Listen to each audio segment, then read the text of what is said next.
আজকে সন্ধ্যাবেলা আমরা দুজনে মিলে বেরিয়ে পড়েছি আমাদের কল্যাণীর সবথেকে বড় মেলায়। সেটা হচ্ছে সতীমার মেলা। এটা ঘোষপাড়া স্টেশনের কাছাকাছি ঘোষপাড়া এলাকাতে হয় প্রত্যেক বছর দোলের ঠিক সময়ে মেলাটি বসে। ওই যে দূরে মন্দির দেখা যাচ্ছে, দেখতেই পাচ্ছেন আপনারা, মন্দিরের চূড়োটা দেখা যাচ্ছে।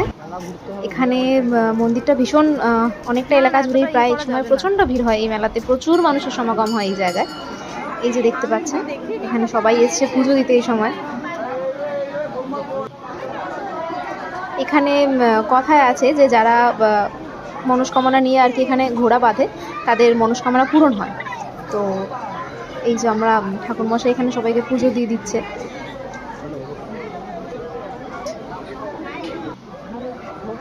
আমাদের পুজো দেওয়া কমপ্লিট। এবার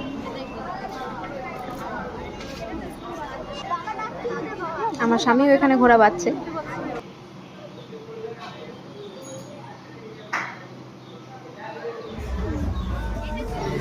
পুজো দেওয়া শেষে এবার আমরা মেলা ঘুরে নিচ্ছি আস্তে আস্তে। অনেকটা বড় মেলা, পুরোটা ঘুরে দেখা সম্ভবপর হয়নি আমাদের পক্ষেও পুরোটা, বাট অনেক সুন্দর সুন্দর দোকান ছিল এখানে, দারুণ দারুণ কিছু স্টল ছিল। কিছু কিছু আমি ক্যামেরায় ধরে তোলার চেষ্টা করেছি, তোমাদেরকে যতটা দেখানো সম্ভব হচ্ছে। তোমরা অবশ্যই এসো, প্রত্যেক বছরই মেলাটা হয় দোলের ঠিক আগে আগে। দেখো বেরোনোর সময় রাস্তায় কতটা জ্যাম, বেরোতেই পারছিলাম না আমরা।